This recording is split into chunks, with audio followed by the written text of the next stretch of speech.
बंधु माने आजिर एही कार्यक्रम को आपण मानको स्वागत। आजिर एही कार्यक्रमटी मीन राशि व्यक्तिविशेष मानक पई बहुत गुरुत्वपूर्ण अटे, बहुत ही खास अटे। कारण एही पवित्र देवस्नान पूर्णिमा परठारु आपणक जीवन रे किछि खास हेबा पई जाउछि। आपणक जीवन रे एक बड़ परिवर्तन आसीबा पई जाउछि। कारण ग्रह नक्षत्र मानकर गोचर रे एक बड़ परिवर्तन आसीछि, जहा फल रे आपणक जीवन रे मध्य एहार प्रभाव पड़िबो। प्रमुख ग्रह माने निजर राशि परिवर्तन करिसंती, तो आपणकर स्वास्थ्य, शिक्षा, प्रेम जीवन, वैवाहिक जीवन, भाग्य, क्यारियर एवं व्यापार वाणिज्यर स्थिति प्रत्येक क्षेत्र में आपण शुभ फल देखा पाइबे। किंतु किछि क्षेत्र में आपण को सतर्कतार मध्य आवश्यकता रहिबो। तो बंधु माने केउ सब क्षेत्र में आपण को सफलता मिलिबा पई जाउछि एवं केउ क्षेत्र में आपण को सतर्कतार आवश्यकता अछि से विषय जानिबा पई वीडियोटी को शेष पर्यंत निश्चय देखंतु एवं वीडियोटी को लाइक करी चैनल टी को सब्सक्राइब कर दियंतु। कमेंट बॉक्स रे भक्ति एवं श्रद्धार सहित जय श्री जगन्नाथ, जय मां लक्ष्मी निश्चय लिखंतु।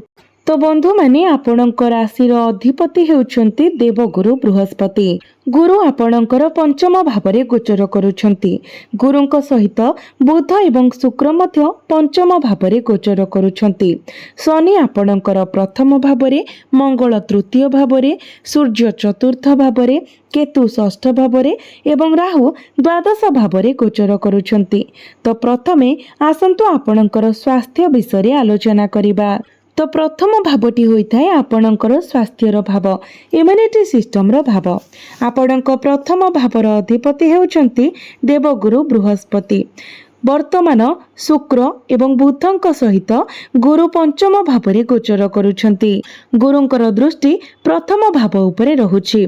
तो जदि आपण पेट संबंधी किछि समस्या, एलर्जी, इन्फेक्शन भली किछि समस्या दे गति करुछंती, तेबे गुरुंकर दृष्टि जेहेतु प्रथम भाव उपरे रहुछि, यह सूचित करुछि जे आपण धीरे धीरे आरोग्य लाभ करिवे। आपणकर स्वास्थ्य रे आपण सुधार देखिबा पई पाइबे।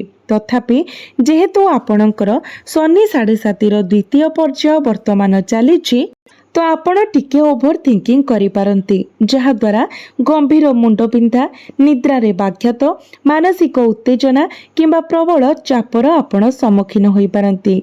तेणु आपण जेते पारिबे ओभर थिंकिंग ठारू दूरेई रुहंतु। आपण थक्का किंबा चाप अनुभव करि पारंती। जेहेतु आपणक उपरे अधिक दायित्व रहउछि, तेणु आपण सेगुडी को सुंदर भाबरे ग्रहण करिबा आपणक पई गुरुत्वपूर्ण। जदि आपणकर जन्म कुंडली रे शनि खराब स्थान रे अछंती, तेबे आपणको आपणक स्वास्थ्य प्रति अतिरिक्त ध्यान देबाको पड़िबो। कारण रोग प्रतिरोधक शक्ति स्तर ह्रास पाई पारे, नचेत अन्य सबु जिनिस गुड़िक ठीक देखा जाउछि। एबे आसंतु आपणकर शिक्षा क्षेत्र विषय आलोचना करिबा। तो बंधु माने कुंडलीर पंचम भावटी हेउछि शिक्षार भाव। आपणक पंचम भावर अधिपति हेउछंती चंद्रमा। आपणकर पंचम भावरे वर्तमान शुक्र, गुरु एवं बुध गोचर करुछंती। तो आपणक अध्ययन रे एक बड़ परिवर्तन किंबा नूतन पदक्षेप विषय आपण चिंता करुछंती। हुए तो किछि गुरुत्वपूर्ण किंबा अभिनव पई लक्ष्य रखिछंती। एपरि ग्रह संरचना आपणक शिक्षागत यात्रा रे सकारात्मक परिवर्तन को सूचित करे। पंचम भावरे गुरुंकर उपस्थिति शिक्षा एवं उच्च अध्ययन पई अत्यंत शुभ बोली माना जाई थाए। गुरु नवम भाव उपरे मध्य दृष्टि पकाउछंती, जहा एक बहुत अनुकूल प्रभाव सृष्टि करिथाए। आपणकर उच्च शिक्षा क्षेत्र में मध्य यह उत्कृष्ट फलाफलर प्रतिश्रुति देउछि। एबे आसंतु आपणकर प्रेम जीवन विषय देखिबा। तो बंधु माने पंचम भावटी आपणकर शिक्षार भाव हेबा सहित पंचम भावटी मध्य होइथाय प्रेम जीवनर भाव। तो एठारे शुक्र, गुरु एवं बुध गोचर करुछंती। तो बंधु माने गुरु हेउछंती आपणक राशिर अधिपति एवं गुरु स्वयं पंचम भावरे गोचर करुछंती, जेतेबेले कि राशिर अधिपति शुक्र एवं बुधंक सहित अछंती। यार अर्थ हेउछि आपण आपणकर पार्टनर प्रति गभीर आग्रही हेबे। यह बहुत प्रतिश्रुतिपूर्ण देखा जाउछि। आपण प्रेम संपर्क रे संपूर्ण निजको नियोजक करिवे। भावना कंपन एवं आसक्तिर भावना उत्कृष्ट देखा जाउछि। विशेष करी गुरु आपणक राशिर अधिपति पंचम भावरे गोचर करबा सहित आपण निजर भूल गुड़िको अनुभव करिवे एवं आपणक साथीक विषय भल बुझामणा पाइबे। पारस्परिक बुझामणारे यथेष्ट उन्नति हेब। आपणकर साथी मध्य गभीर भाव प्रवणता सहित जोगाजोग करिवे एवं बहुत भावप्रवण होइजिबे। मोटामोटी भावरे दृष्टिकोण बहुत सकारात्मक। केवल वर्तमान नुहे बरं एही मासर आगामी समय पाई आपणक प्रेम जीवन बहुत भल देखा जाउछि। जदि आपण वर्तमान कोनोसी संपर्क रे नाहंती तेबे निश्चित भावरे जणे केही आपणक जीवन को आसी पारंती। एबे आसंतु आपणकर वैवाहिक जीवन विषय आलोचना करिबा। तो बंधु माने कुंडलीर सप्तम भावटी होइथाय वैवाहिक जीवनर भाव। आपणक सप्तम भावर अधिपति हेउचंती बुध। बुध वर्तमान पंचम भावरे गोचर करूछंती, किंतु 7 तारिख को बुध बक्री होइजिबे एवं आपणकर चतुर्थ भावरे गोचर करिवे। तो जुलाई 7 तारिख परवर्ती समय बहुत अनुकूल देखा जाउछि। सेई तारिख परे आपणक जीवन साथीଙ୍କ सहित यात्रा करबाको विचार करिबा उचित। आपण हुएत यात्रा संबंध रे किछि गुरुत्वपूर्ण योजना करूछंती। जुलाई 7 परे आपणको किछि बड़ काम करबाको चेष्टा करिबा उचित। एहा आपणको पई बहुत लाभदायक हेबो। जेहेतु बुध चतुर्थ भावरे प्रवेश करिवे तेनु यात्रा किंबा परिवार योजनार संकेत अछि। वैवाहिक जीवन बहुत भल देखा जाउछि, किंतु जेहेतु शनि प्रथम भावरे गोचर करूछंती तो आपणकर पार्टनर मध्य टिके जिद्दी स्वभाव देखा देई पारे। से टिके अधिक जिदखोर होई पारंती। आपण मध्य जिदखोर रहिबे। तो ही अटल मनोभाव जोगु आपणक वैवाहिक जीवन रे किछि बाधा सृष्टि होई पारे। एहाको नियंत्रण रे रखिबाको चेष्टा करंतु, नचेत आपण किछि समस्यार सम्मुखीन होई पारंती। एबे आसंतु किछि गुरुत्वपूर्ण कथा जानिबा आपणकर भाग्य, कैरियर एवं व्यवसाय विषय। तो बंधु माने नवम भाव जहाँकि आपणकर भाग्य भावर अधिपति हेउचंती मंगल। मंगल वर्तमान तृतीय भावरे गोचर करूछंती। तो यह सूचाई दिए जे आपणकर भाग्य अपेक्षा आपण निजर कर्म उपरे अधिक निर्भर करंती। आपण निज शक्ति एवं कार्य रे विश्वास करंती। जेहेतु तृतीय भावटी साहस एवं पराक्रम को प्रतिनिधित्व करे एवं मंगल हेउछंती साहसर सूचक। मंगल एठारे गोचर करिबा द्वारा आपण निजको सशक्त अनुभव करिवे। केवल भाग्य अपेक्षा निजर कार्य को प्राथमिकता देबे, कारण मंगल तृतीय भावरे गोचर करूछंती। तो आपणक मते एनर्जी लेवल बहुत भल रहिबो। आपणकर भाग्य मध्य अनुकूल रहिबो, कारण मंगलंकर सप्तम दृष्टि तांकर स्वभाव नवम भाव उपरको रहुछि।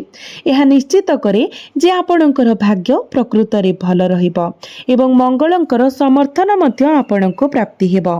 तो जदि आपण किछि बड़ जिनिस किना बेका करिबा पई चाहुचंती, किछि प्रॉपर्टी रे डील करिबा पई चाहुचंती, किछि बड़ डिसिजन नेबा पई चाहुचंती किंबा किछि बड़ इन्वेस्टमेंट करिबा पई चाहुचंती तो आपण ताहा करि पारिबे।